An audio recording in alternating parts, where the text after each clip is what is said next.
Hello everybody, how are you? أهلا بيكم من جديد متابعين قناة مس إنجليزي. معادنا النهاردة مع أبطال رابعة ابتدائي وسؤال الباراجراف.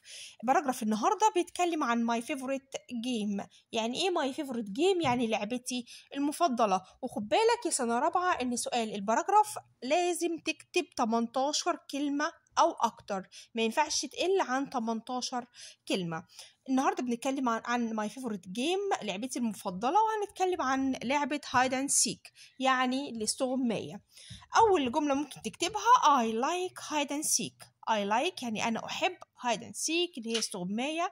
The seeker اللي هو الباحث closes his eyes يعني بيغمض عينه او بيقفل عينه. He counts to 10 بيعد لحد 10. We hide يعني نحن نختبئ. He tries يعني هو يحاول to find us. هقراها مرة كمان. I like hide and seek. طبعا الباراجراف ما بيتحفظ، الباراجراف هو بيديك بعض الكلمات وانت بتستخدم كل كلمة في جملة. الجملة بتقول I like hide and seek، أنا بحب استغماية.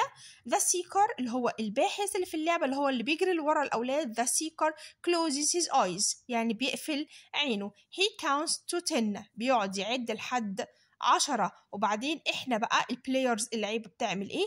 We hide يعني نحن نختبئ. He tries دي عايدة على the seeker اللي هو الباحث. He tries يعني هو بيحاول to find us بيحاول انه يجدنا. انت لو عديت الكلمات هنا هتلاقيها 18 او اكتر من 18. وبالنجاح والتوفيق ان شاء الله. Goodbye.